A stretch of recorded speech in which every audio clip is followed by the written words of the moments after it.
del Señor. Vamos a hablar, hermano, de un tema en particular acerca de la falsa profecía. Amén. Es un tema que debe ser enseñado en la iglesia, y en el capítulo que nosotros acabamos de leer, en el pasaje que acabamos de abarcar, podemos darnos cuenta de que Pablo manda a llamar a todos los líderes de la iglesia de Efeso, ¿verdad? El primer verso dice que convocó a todos los ancianos, los obispos, ¿verdad? Con la intención como de despedirse. Esto me suena bastante parecido a la despedida de Moisés, ¿verdad? Y de Josué, que reúnen a todo el pueblo, ¿verdad?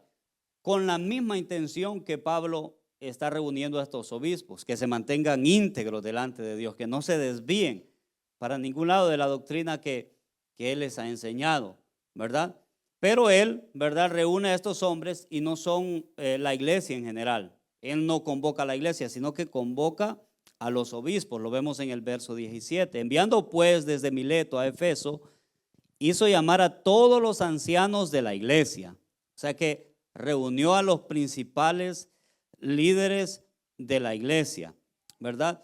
Y dentro de todo ese discurso que le da a los líderes de la iglesia, le recuerda toda la trayectoria de las enseñanzas que él le ha estado dando al pueblo, ¿verdad? Incluyéndolos a ellos, de cómo ha llorado, ¿verdad? Ha derramado lágrimas, ha sufrido persecución por los judíos por tal de mantener íntegra esa palabra.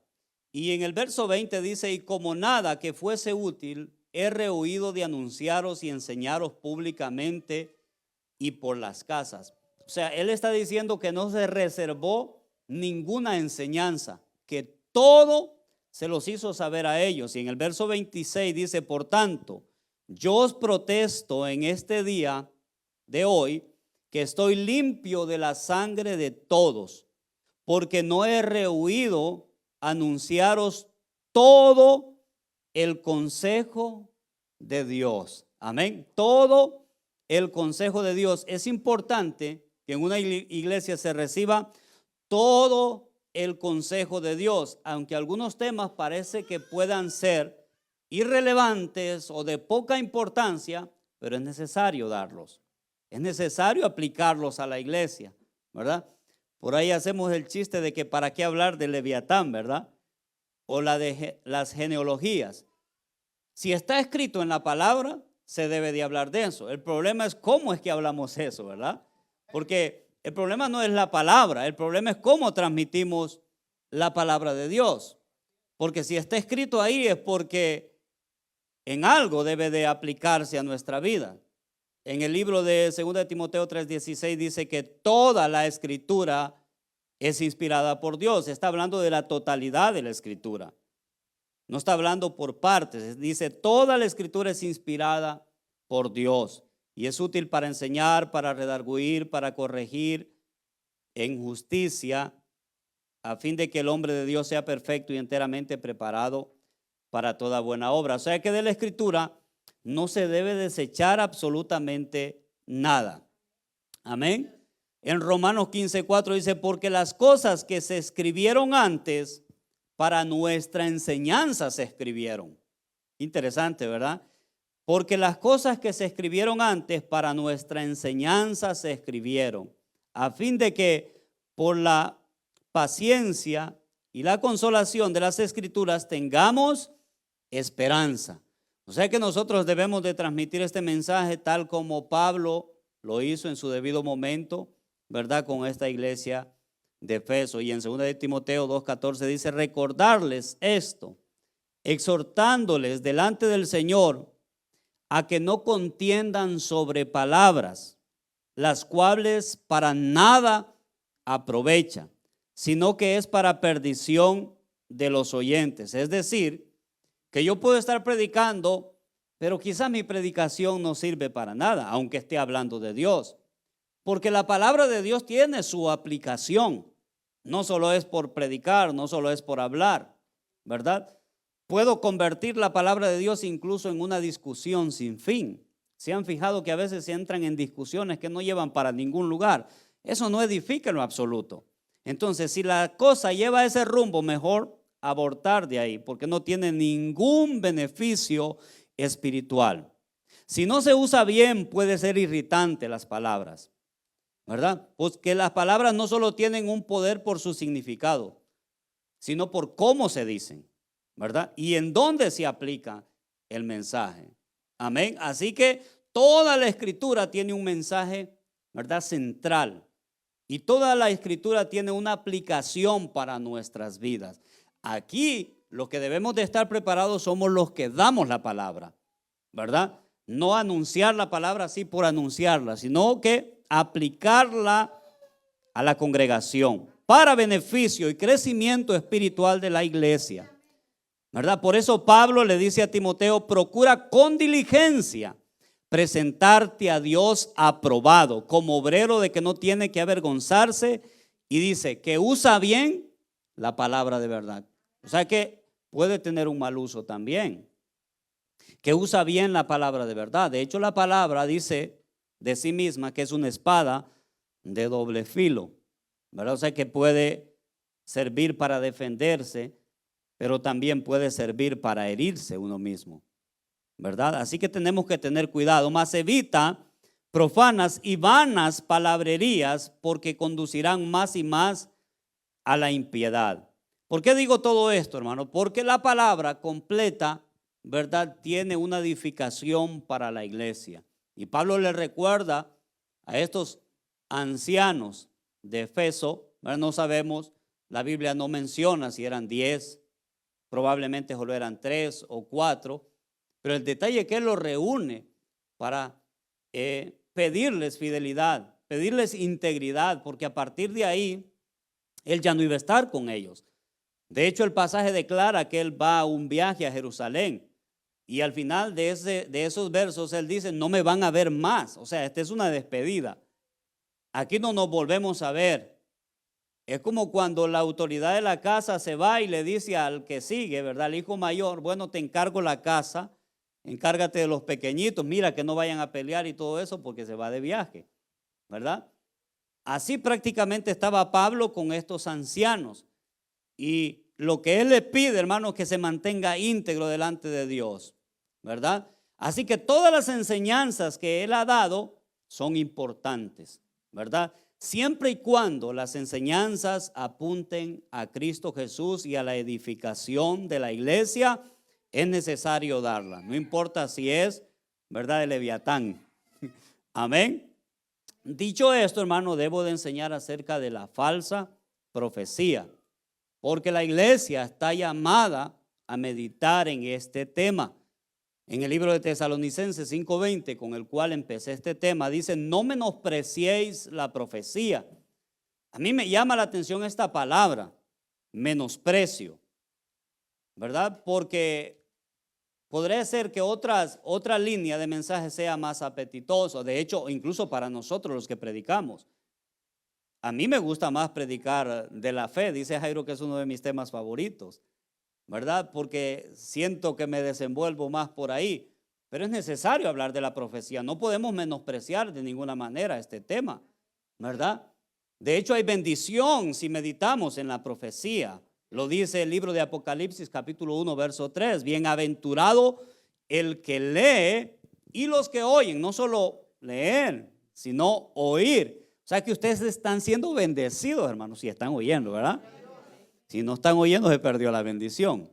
Bienaventurado el que lee y los que oyen las palabras de esta profecía y guardan las cosas en ella escritas, porque el tiempo está cerca. He aquí vengo pronto. Nuevamente, bienaventurado el que guarda la palabra de la profecía de este libro. Amén. Solo quiero citar la escritura para darle más énfasis y más importancia, para que miren que es un tema abundante en la escritura. De hecho, no es algo nuevo del Nuevo Testamento, valga la redundancia, sino que es algo antiguo, incluso desde el principio. Pero solo voy a leer algunos versos para que tome importancia el tema. Mateo 7:15 dice: guardaos de los falsos profetas, que vienen a vosotros vestidos de ovejas, pero por dentro son lobos rapaces. Primera de Juan 4:1. Amados, no creáis a todo espíritu, sino probad los espíritus si son de Dios, porque muchos falsos profetas han salido por el mundo. Segunda de Corintios 1:13-15. Porque estos son falsos apóstoles, obreros fraudulentos, que se disfrazan como apóstoles de Cristo, y no os maravilla, porque el mismo Satanás se disfraza como ángel de luz. Así que no os es extraño si también sus ministros se disfrazan como ministros de justicia, cuyo fin será conforme a sus obras. Segunda de Pedro 2:1-2. Pero hubo también falsos profetas entre el pueblo, como lo habrá entre vosotros, falsos maestros, que introducirán encubiertamente herejías destructoras, y aún negarán al Señor que los rescató, atrayendo sobre sí mismos destrucción repentina. Y muchos seguirán sus disoluciones, por causa de los cuales el camino de la verdad será blasfemado. Dos citas más. Judas, verso 4, dice: porque algunos hombres han entrado encubiertamente, los que desde antes habían sido destinados para esta condenación, hombres impíos que convierten en libertinaje la gracia de nuestro Dios y niegan a Dios, el único soberano, y a nuestro Señor Jesucristo. Segunda de Timoteo 4. Porque vendrán tiempos cuando no sufrirán la sana doctrina, sino que teniendo comezón de oír, se amontonarán maestros conforme a sus propias concupiscencias, y apartarán el oído de la verdad y se volverán a las fábulas. Solo por citar algunos versos que hablan de la falsa profecía. Si nos ponemos a leer cada versículo de falsos maestros y falsos profetas, vemos que es algo de la escritura de que podemos prestarle atención, ¿sí o no? ¿Verdad? Porque por ahí está un pasaje de cierto tema en específico y luego no aparece en toda la escritura. Pero este tema, que incluso repercute desde antes, ¿verdad? Recuerdan a Elías, ¿verdad? En medio de 400 profetas de Acera y 400 profetas, ¿verdad?, de Baal. Es impresionante la cantidad de falsos profetas. Vemos en el tiempo de Jeremías cómo se levantan falsos profetas contradiciendo la palabra del verdadero profeta. Y así sucesivamente en el transcurso de todos los tiempos y las generaciones, en medio de tantos profetas falsos, ¿verdad?, siempre unos pocos. Entonces, si hay tanta falsa profecía, debemos de prestar atención a lo que nosotros oímos. Amén. Debemos de estudiar bien la escritura. Pero, ¿qué tiene que ver el capítulo o el verso que acabamos de leer acerca de la falsa profecía en Hechos capítulo 17 en adelante? Porque Pablo dice ahí en 2 versículos algo que a mí me parece algo llamativo. Dice el 29: porque yo sé que después de mi partida entrarán en medio de vosotros lobos rapaces que no perdonarán al rebaño. Pablo le está diciendo a estos obispos que como que solo están esperando que él se vaya para que lleguen los lobos rapaces, ¿verdad? Y luego dice el 30: y de vosotros mismos se levantarán hombres que hablen cosas perversas. Esto aún más me llama la atención, ¿verdad? Porque luego uno espera que va a venir alguien a hablar falsamente, pero de afuera, pero que se levante del pueblo alguien, eso ya es alarmante. Y mucho más si es maestro, porque les está hablando a los maestros, no le está hablando a la congregación en general, está hablando a los líderes, a los obispos de la iglesia. Y de vosotros mismos se levantarán hombres que hablen cosas perversas para arrastrar tras sí a los discípulos. Esto es bonito saberlo. Es bonito meditar en eso. Porque yo podía pensarme acerca de esta palabra y de los falsos profetas. Nadie quiere ser un falso profeta, ¿o sí? Nadie quiere hablar mentiras.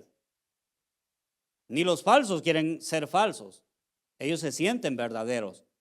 Ellos se sienten reales, genuinos, ¿verdad? El problema es que La inclinación de nuestro corazón como hombre siempre va en contra de lo que está escrito en la palabra de Dios. Pablo era un hombre que se conocía a sí mismo, conocía sus debilidades, sometía a su cuerpo para estar, ¿verdad?, de acorde, en tono con la palabra de Dios, ¿verdad? Entonces, él sabía que al irse él, probablemente habían hombres en medio del pueblo que sí iban a someter su carne también y se iban a mantener íntegros, pero algunos iban a apartar de esto por la inclinación que hay en el corazón del hombre, ¿verdad? El problema no es, hermano, que hayan recibido la enseñanza. El problema es la inclinación que puede tener el corazón del hombre, ¿verdad? No importa que haya sido verdadero, que se haya mantenido íntegro, si no se cuidó, se va a convertir en un falso profeta. Y el problema de esto es que nadie está exento de esto. Absolutamente ninguna persona está exento de esto, ¿verdad? Y podemos encontrar multitud de ejemplos en la Escritura. Por ejemplo, una iglesia completa, Gálatas. Pablo les dice en el capítulo 3, verso 1, oh Gálatas insensatos, ¿quién os fascinó para no obedecer a la verdad? A vosotros, ante cuyos ojos Jesucristo fue ya presentado claramente entre vosotros como crucificado. O sea, ya se les había anunciado la verdad, ya se les había presentado el evangelio. Pero ¿qué pasó? Se fue Pablo un tiempo y luego Pablo le llegó una carta donde decía que ya se habían apartado de la verdad. Estaban en la verdad. Y cuando Pablo se vuelve a enterar o a tener noticias de los Gálatas, ya no están en la verdad.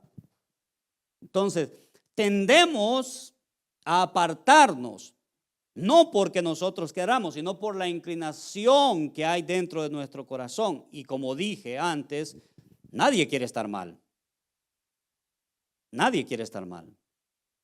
Yo creo que el mayor problema de estar mal no es ni siquiera estar mal, es no darse cuenta que está mal. Es no darse cuenta que está mal. ¿Ha visto dos personas discutiendo? Ambas alegan tener la razón. Quizás ninguno de los dos la tenga, quizás solo uno la tenga, ¿verdad? Pero yo nunca he visto a dos personas discutiendo por una verdad, porque la verdad no es para discutir. Si se están discutiendo es porque quizás ambas partes estén equivocados. El libro de los Gálatas muestra una iglesia que comenzó bien, se le enseñó la palabra de Dios, comenzaron a caminar en el evangelio, pero luego se apartaron. Y Pablo lo repite en el verso 7 del capítulo 5, vosotros corrías bien, ¿quién os estorbó para no obedecer a la verdad? Amén. Mi pregunta es, ¿la iglesia de Filadelfia está bien? Personalmente estamos bien. La palabra dice que debemos de examinarnos si estamos en la fe, ¿sí o no? La palabra dice que hay que pararnos en los caminos y preguntar por las sendas antiguas, ¿verdad? A ver dónde es que estamos ubicados, porque puede ser que dentro de un trayecto que hayamos recorrido nos hayamos desviado un poquito. Entonces es bueno parar y reflexionar y decir, bueno, ¿dónde estoy? ¿Verdad? Hacer un análisis de nosotros mismos. No solo como iglesia hubo un extravío, también personas se desviaron. En 2 de Timoteo capítulo 2 verso 17 dice, y su palabra carcomerá como gangrena, de los cuales son Himeneo y Fileto, que se desviaron de la verdad. Estos son maestros. Himeneo y Fileto, ellos hablaban de verdad. De hecho, estas son personas instruidas por Pablo. Hablaban el evangelio de verdad, pero ¿qué pasó? Se desviaron de la verdad. ¿Qué pasó con Balaam en el Antiguo Testamento? Era un hombre, hermanos, que la Biblia no dice que era un profeta de Dios, pero tampoco dice que no era profeta de Dios. Pero yo asumo que sí era profeta de Dios, porque si Dios mandó un ángel para que se le pusiese en el camino, es que era profeta de Dios. El problema es que el camino que él tomó no era el que Dios le había indicado. El camino que él estaba tomando era el camino que su corazón le estaba indicando. Porque él lo que estaba buscando es una bonificación por parte de Balac, que lo mandó llamar, ¿verdad? Así que él va ciego, ¿verdad? Siguiendo su corazón, creyendo que está bien, y un ángel se aparece y él no logra ver el ángel. Mas el asna que lo cargaba sí ve el ángel. Y curiosamente, literal, se le pone en el camino, ¿verdad? Por eso la palabra dice que hay caminos que al hombre le parecen derechos, pero su fin puede ser que nos esté pareciendo caminar correctamente delante de Dios, pero puede ser que estemos engañados, puede ser que estemos equivocados. ¿Cómo saber eso? Luego lo vamos a ver. Amén. Dice, hermanos, en Gálatas,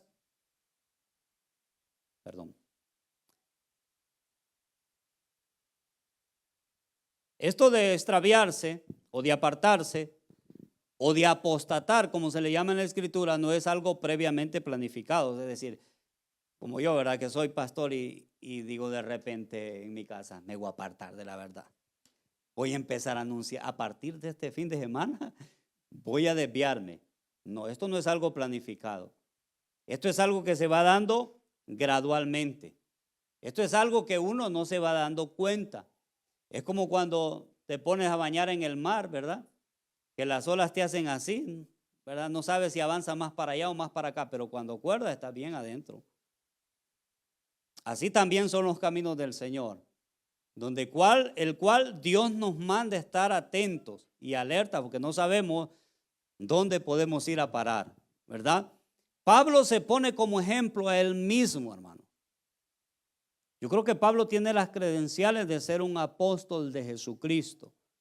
Pero miren lo que dice Pablo: hermanos, yo mismo no pretendo haberlo alcanzado, pero una cosa hago, olvidando ciertamente lo que queda atrás, me extiendo a lo que está hacia adelante. Yo no pretendo haberlo alcanzado. ¿Ok? Esto quiere decir, hermanos, que probablemente en algún punto de sus vidas espirituales y cristianas ustedes se sientan plenos y digan, no, ya llegué a tope, aquí, ya de aquí nadie me va a mover. Ya el enemigo no tiene parte ni arte conmigo, aquí soy más que vencedor, y se siente seguro. No se sienta así, hermano. No pretenda haberlo alcanzado ya. De hecho, cada día o cada paso que dé usted hacia adelante en su vida espiritual debe de haber más humillación. Debe de haber más humillación delante de Dios.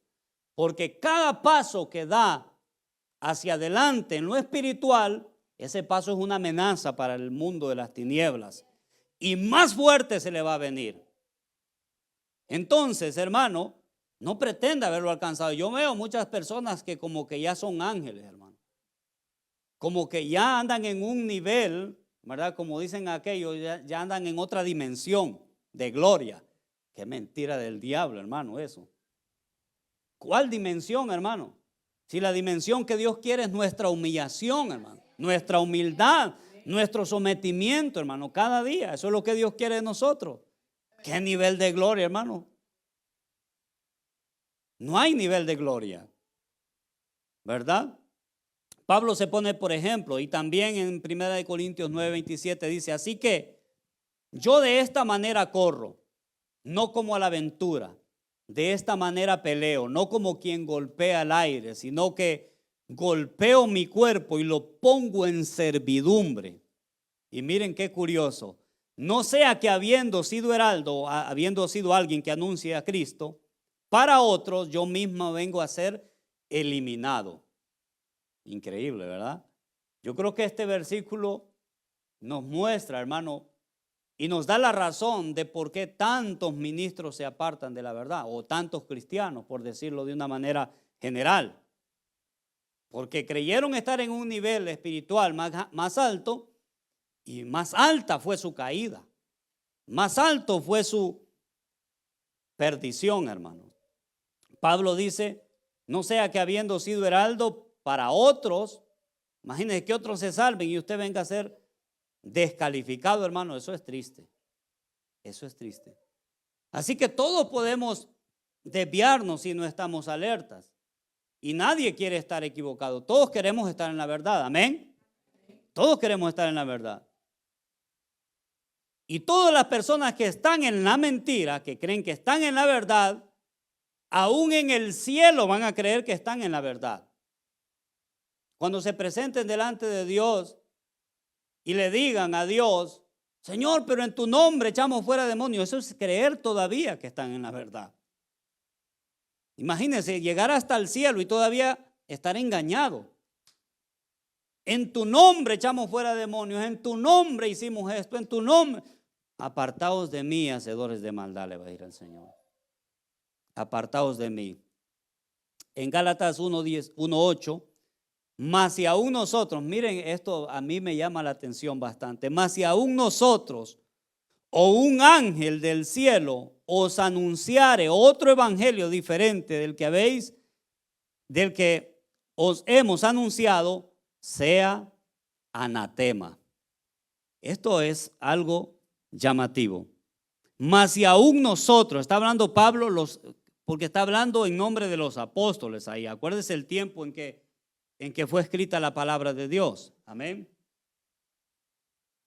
Mas si aún nosotros o un ángel del cielo os anunciare otro evangelio diferente del que hemos anunciado, sea anatema. Me parece que sí han aparecido muchos ángeles dando visiones, dando mensajes, y han acarreado a multitudes a falsas doctrinas y falsas enseñanzas. Como antes hemos dicho, también ahora lo repito, dice, si alguno os predica diferente del evangelio del que habéis recibido, sea anatema. Vamos a ver más adelante ese evangelio. Porque todos podemos equivocarnos, todos podemos desviarnos. Aquí el único que es inmutable es Dios. Aquí el único que es confiable es Dios. Usted no debe de poner su confianza en un hombre. ¿Para qué? Si tenemos la palabra profética más segura, dice Pedro. ¿Para qué poner la fe en un hombre? Nosotros podemos desviarlos. Amén. Entonces tenemos la escritura que aquí está centrada la verdad del evangelio. Amén. Solo Dios no cambia, hermano. Solo Dios se mantiene fiel a su palabra. Yo ahorita puedo estar hablando de Cristo y el próximo fin de semana, Dios no lo permita, estoy hablando otra cosa. Porque así somos los hombres, ¿verdad? Y Dios no permita eso. Dios permita que siempre andemos en el Espíritu. Amén. En 2 de Tesalonicenses 2:1 dice que no os dejéis mover fácilmente de vuestro modo de pensar. Es decir, usted ya recibió una palabra, usted ya recibió una verdad. ¿Por qué va a cambiarla? ¿Por qué va a cambiar de pensar? ¿Porque es más atractivo? ¿Porque tiene algo que le llama la atención? No, hermano. No os dejéis mover fácilmente de vuestro modo de pensar, ni os conturbéis, ni por espíritu, ni por palabra, ni por carta como si fuera nuestra, dice Pablo. Imagínense, hermano, en el sentido de que el día del Señor está cerca. Nadie os engañe en ninguna manera, porque no vendrá sin que antes venga la apostasía y se manifieste el hombre de pecado, el hijo de perdición. No tenemos que dejarnos mover fácilmente de la verdad.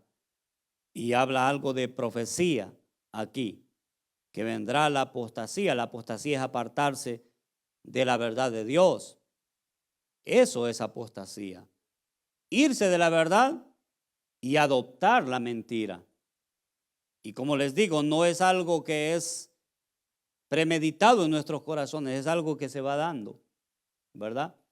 Y nuestro corazón, que es engañoso, nos impulsa con emociones, con cosas, que las emociones no son malas, pero a veces hacemos caso al corazón con ciertas cosas y nos apartamos. No sabemos en qué momento nos apartamos porque fue minucioso, entró gradualmente, pero cuando acordamos estamos lejos de la verdad, hermano. Estamos a distancia de la verdad. Es como cuando usted iba en el bus, hermano, y le pegaba sueño y se dormía, y cuando se venía a despertar, ya estaba como a media hora de la parada que le tocaba bajar, ¿verdad? La palabra dice que no durmamos, que es tiempo, hermano, de que estemos despiertos, que es tiempo de que velemos. Amén. Y para poner mayor énfasis, hermano, a esto de la falsa profecía, Jesucristo mismo empezó con esto en Mateo 24. Jesús les dijo, mirad que nadie os engañe, porque vendrán muchos en mi nombre diciendo yo soy el Cristo y a muchos se engañarán. La gente a veces se confunde con la palabra, ¿verdad? No es que no se levantan personas diciendo que son Cristo, pero no necesariamente tiene que ser así. Pueden ser grupos diciendo que tienen la verdad. Eso es una manera de decir somos de Cristo, ¿verdad? No necesariamente tiene que ser literalmente una persona diciendo soy Cristo, porque los que conocemos la palabra lo tomamos como charlatán, pero aquí dice que a muchos engañará. Entonces quiere decir que se levantan en forma de enseñanza diciendo que tienen la verdad, pero no es así, ¿verdad? Así que hay muchos factores para que la falsa doctrina pueda darse.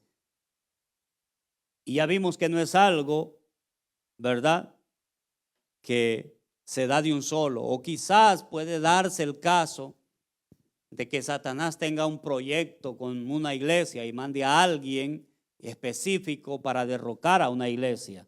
Es diferente. Quizás pueda darse en un 1% esto. Pero el 99% de la falsa profecía y de los falsos maestros es en la iglesia que se levanta. Es en la iglesia que se desvió, ¿verdad? Así que uno de los factores para que se dé la falsa doctrina y la falsa profecía y la falsa enseñanza es la dureza del corazón, ¿verdad? Por no obedecer a la verdad. Y con todo engaño y de iniquidad para los que se pierden por cuanto no recibieron el amor de la verdad para ser salvos. Esto es apartarse de la verdad, no obedecer a la verdad. Es cuando algo se le predica a usted que es veraz y usted no lo acepta. Si no acepta esa verdad, quiere decir que adopta la mentira. No es algo que lleve ciencia. Y con todo engaño de iniquidad para los que se pierden por cuanto no recibieron el amor de la verdad para ser salvos. Simple y sencillamente es eso, no recibir la verdad. Si no recibe la verdad, entonces quiere decir que le agrada más la mentira. Así de fácil. Pero agárrese de eso sí ahora. Por lo que dice ese versículo. Porque Dios está implicado en la falsa doctrina. Ay, qué herejía, hermano. Dios está implicado en la falsa doctrina. Y dice el 11, por esto Dios les envía un poder engañoso para que no crean, ¿verdad? Para que crean a la mentira.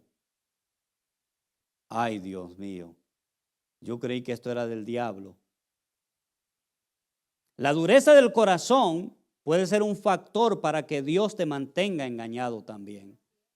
Y no es algo que yo me lo estoy inventando como falsa doctrina, es algo que literalmente la Biblia lo dice así. Por esto Dios les envía un poder engañoso para que crean a la mentira, a fin de que sean condenados todos los que no creyeron a la verdad. Simple, ¿verdad? La verdad fue anunciada, no la creyeron, no la recibieron y enduraron su corazón, pues Dios mismo, no es Satanás que se metió a la iglesia, no, Dios mismo, hermano, envía un poder engañoso para que sigan en su mentira. Como dice la palabra, el que esté inmundo, pues siga en su inmundicia. El que esté limpio, que se santifique más, así dice la Escritura. Así es Dios. O eres frío, ¿verdad? O eres caliente, no puedes ser tibio. Así es la palabra de Dios. A fin de que sean condenados todos los que no creyeron a la verdad, sino que se complacieron, o sea, tuvieron deleite en la injusticia. No es mala interpretación bíblica, hermano. Si quiere más argumentos, en el libro de Romanos está uno de los pasajes más claros. ¿Por qué cree que se da la homosexualidad, uno de los espíritus más fuertes? Dios mismo a veces manda esto. Y sin miedo se lo digo, lo leo. Pues habiendo conocido a Dios, no le glorificaron como a Dios. Esto es una verdad. ni le dieron gracias, sino que se envanecieron en su razonamiento y su necio corazón fue entenebrecido.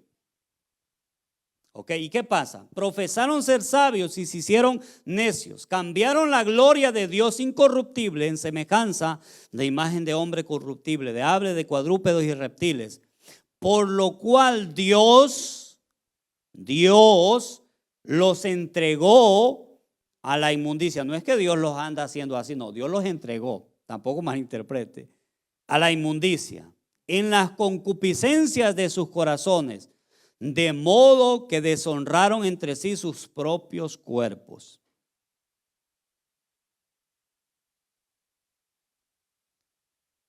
Si veo a mujeres haciendo mates de hombres, puede ser que no creyeron a la verdad. Si veo a hombres haciendo cosas raras, lo voy a mandar a leer Romanos capítulo 1. Lo voy a mandar a leer Romanos porque eso es uno de los espíritus más fuertes, hermano. Fíjese que parece que es chiste, pero es en realidad que es lo peor que puede estar un ser humano. Estar en contra de la naturaleza, y la naturaleza es algo que Dios creó. Dios creó hombre y mujer, ¿sí o no? Amén. Y si usted se cree mujer, entonces está en contra de la naturaleza que Dios hizo. Está en contra del mismo Dios. ¿Sí o no? Hay una verdad. Dios creó varón y mujer. Esa es una verdad. Bueno, los que no creyeron a la verdad, Dios los entregó a la inmundicia. En la concupiscencia, o sea, en los deleites que hay en su corazón. Y deshonraron entre sí sus propios cuerpos, ya que cambiaron la verdad por la mentira, honrando y dando culto a las criaturas antes que al Creador. Dios mismo. Dios mismo. Pero nadie quiere estar en la mentira. Y hay un caso también específico en el libro de Reyes, ya voy a terminar para que no se me duerma. Y el rey de Israel dijo a Josafat: no te lo había dicho, ninguna cosa buena profetiza acerca de mí, sino solamente mal. Entonces él le dijo: oye pues palabra de Jehová. Miren lo que pasa en el cielo. Yo vi a Jehová sentado en su trono, y todo el ejército de los cielos estaba junto a él, a su derecha y a su izquierda. Esto quiere decir, a su derecha, ¿quiénes están? Los buenos. Y a su izquierda, o sea que habían demonios ahí. Ellos están al servicio de Dios, y sabía eso, ¿verdad? Cuando Dios quiere, hasta el mismo Satanás lo usa, porque Él hizo todas las cosas, incluyéndolo a Él, ¿verdad? Ellos estaban también, hermano, ahí al servicio de Dios. Y Jehová dijo: ¿quién inducirá a Gad para que suba y caiga en Ramot de Galad? Y unos decían de una manera y otros decían de otra. Y salió un espíritu y se puso delante de Jehová y dijo: yo le induciré. Y Jehová le dijo: ¿de qué manera? Y él le dijo: yo saldré y seré espíritu de mentira en boca de sus profetas. Y le dijo: le inducirás y aún lo conseguirás. Ve pues y hazlo así. Dios lo mandó. Dios lo mandó. Si usted lee el contexto, este rey, Dios le mandó profetas verdaderos, pero no creía la palabra. Ustedes vieron que dice de Micaías que ninguna profecía es para bien mío. Dice, bueno, entonces Dios le manda la mentira. Por ahí dicen que la iglesia tiene los predicadores que se merecen, sí. Una iglesia que le gusta que le soben, que le adulen y todo eso, pues va a tener predicadores charlatanes que hablen boberías y todo eso. Pero una iglesia que demanda santidad va a tener personas que le exijan en cada predicación. ¿Qué es lo que pasa aquí, sí o no? ¿O no? Aquí se le exige, hermano, en cada predicación. Amén. Dios manda un espíritu de confusión. Ahora, he aquí Jehová os ha puesto espíritu de mentira, dice Micaías, en boca de todos sus profetas, y Jehová ha decretado el mal acerca de ti. Entonces el sacerdote se acercó, Sedequías, hijo de Kenaana, y golpeó a Micaías, el profeta verdadero. O sea, el falso le dio una bofetada al verdadero diciendo: ¿por dónde se fue el espíritu de Jehová de mí para hablarte a ti? Le dice. Esta es la cuestión, hermano, que todos creen tener la verdad, Como decía mi hermano ayer de un ejemplo que daba del pastor que dice que le respondió con arrogancia, yo también tengo el espíritu. Ya eso le dijo mucho que no tenía el espíritu. Esa bofetada que le dio, se nota que tenía pero el espíritu del diablo metido. Hay muchos hermanos en la iglesia que tienen el espíritu del diablo metido, enseñando cosas que Dios no ha mandado que enseñen. Amén. Y tienen al pueblo engañado. Pero un pueblo también que le gusta la adulación, que le gusta la mentira, que le gusta el entretenimiento, que le gusta la falsedad, que le gusta la hipocresía, pues obtienen lo que quieren. Pero vaya y traiga verdaderos. Con la trompita para un lado está la iglesia siempre. Amén. Y vemos el Nuevo Testamento que avala lo que acabamos de leer en 1 Timoteo 4:1. Pero el Espíritu dice claramente que en los postreros tiempos algunos apostatarán de la fe, escuchando a espíritus engañadores y doctrinas de demonios, por la hipocresía de mentirosos que, teniendo cauterizada la conciencia, hermano, ese es el detalle que no nos damos cuenta a veces. Ese es un problema, hermanos. Yo creo que el problema más serio de todo esto es no darse cuenta, tener cauterizada la conciencia. Pero ¿cuál es la clave y la aplicación de todo esto? Porque si no tiene aplicación, en vano es el mensaje, hermano. No tiene sentido. Si solo le cito la escritura, la clave para no apartarse, ser apóstata o falso, profeta, o usar mal la palabra, como usted le llame, es el sometimiento a Dios constante. Es el sometimiento a Dios constante. Amén. Pablo hace énfasis a estos ancianos cuando los reúne, pero de ninguna cosa hago caso, dice, sino estimo preciosa mi vida para mí mismo, con tal de que acabe mi carrera con gozo y el ministerio que recibí del Señor Jesús para dar testimonio del Evangelio de Dios. El sometimiento constante, todo el tiempo. Hermano, qué exagerado, qué religioso, qué radical. Golpee su cuerpo, hermano. Ninguna inclinación buena hay dentro de usted ni de mí. Ningún ser humano que me venga a decir a mí, no, hermano, yo sigo el bien. Eso es mentira, está siendo mentirosa la palabra de Dios. Sométase a Dios siempre. Amén. Por tanto, velad, dice Pablo. Acordaos que por 3 años, de noche y de día, no he cesado de amonestar con lágrimas a cada uno. Esto es constancia, esto es perseverancia, esto es sometimiento. ¿Verdad? Y no se trata de vivir una vida religiosa, porque tampoco vamos a confundir. Cuando hablo de sometimiento, hermano, estoy hablando de nuestra voluntad de entregársela a Dios. ¿Verdad? No hablo de religiosidad, ¿verdad? Hablo de una vida consagrada a Dios. Porque no, el hecho no es llegar a la verdad. Porque yo creo que todas las personas que han venido a Cristo han llegado a la verdad. El detalle no es llegar a la verdad, el detalle es mantenerse en esa verdad. Mantenerse en esa verdad. Ese es el problema.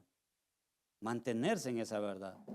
Quiero sellar este mensaje en el libro de Apocalipsis, capítulo 19, verso 9. Yo lo leo, no se preocupe. Y el ángel me dijo, escribe, bienaventurados los que son llamados a la cena de las bodas del Cordero. Y me dijo, estas son palabras verdaderas de Dios. Yo me postré a sus pies para adorarle. Y él me dijo, mira, no lo hagas, yo soy consiervo tuyo y de tus hermanos que retienen el testimonio de Jesús. Adora a Dios, porque el testimonio de Jesús es el espíritu de la profecía. Eso me encantó porque eso habla todo el mensaje.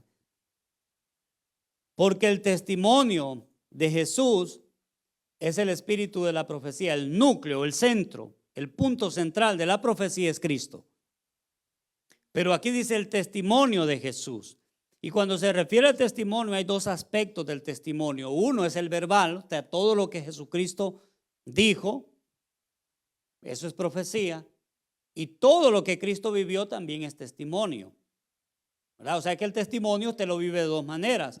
Lo que usted da a entender con su vida, con su carácter y con su comportamiento, eso es un testimonio. Y también testimonio es lo que usted dice, lo que usted habla, ¿verdad? Y aquí dice de tus hermanos que retienen el testimonio de Jesús, ¿verdad? Porque el testimonio de Jesús es el espíritu de la profecía.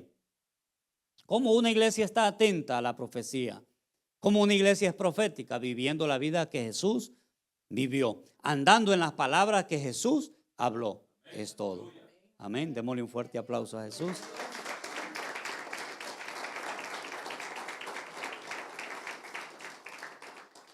El mejor consejo que yo doy a las enseñanzas, ¿verdad? No trato de hablar de otra cosa más que de Jesucristo. Y esto es para toda la iglesia y para todo creyente, para todo cristiano. Todo se centra en Cristo. ¿Quieres vivir una vida agradable? Compárate con Cristo. Vive a la imagen de Cristo.